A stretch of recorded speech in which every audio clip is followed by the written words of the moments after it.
അസ്സലാമു അലൈക്കും പ്രിയപ്പെട്ടവരെ, പരിശുദ്ധമായ ഈദുൽ അദ്ഹ സമാഗതമായിരിക്കുകയാണ്.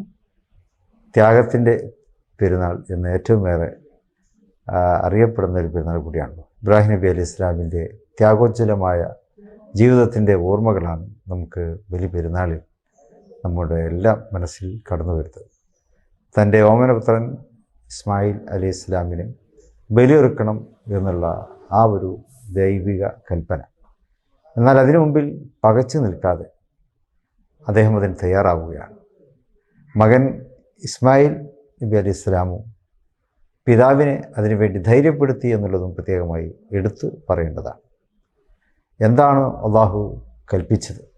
അത് യാ അബതി ഫഅൽ മാ തുമർ എന്ന് ഇസ്മായിൽ നബി അലൈഹി ഇസ്ലാം ഇബ്രാഹിം നബി അലൈഹി ഇസ്ലാമിനെ ധൈര്യപ്പെടുത്തുകയാണ്. എന്താണോ അള്ളാഹു കൽപ്പിച്ചത് അതങ്ങ് ചെയ്യുക, എന്നെ അറുക്കാനാണ് കൽപ്പിച്ചതെങ്കിൽ അത് നിർവഹിക്കുക എന്ന് പറഞ്ഞ് പിതാവിനെ ആ ഒരു കൃത്യത്തിന് വേണ്ടി നിർബന്ധിച്ച മകൻ്റെ ത്യാഗവും ഓർമ്മയിൽ തെളിഞ്ഞു വരുന്നു.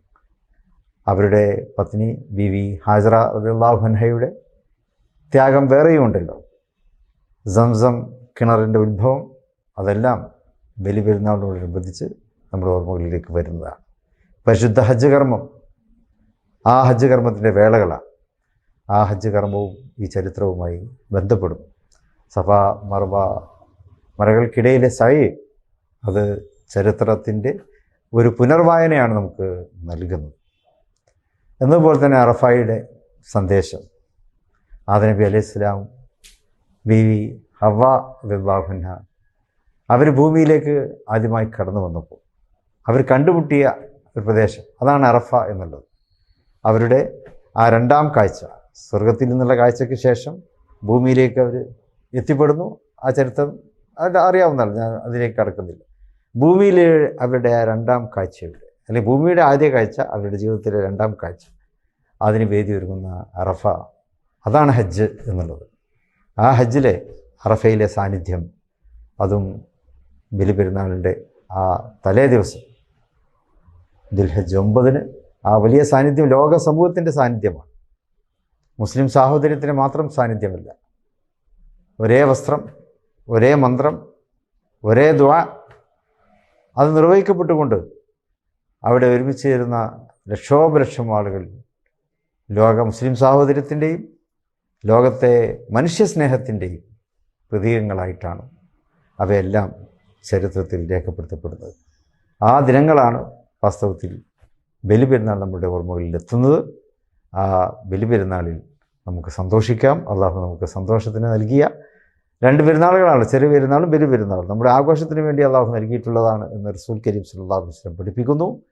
ആ ബലിപെരുന്നാളിൽ നമുക്ക് സന്തോഷിക്കാം, പക്ഷേ അത് ആത്മീയതയിലൂന്നിയ സന്തോഷമായിരിക്കണം, ഭക്തിയിലൂന്നിയ സന്ദേശമായിരിക്കണം.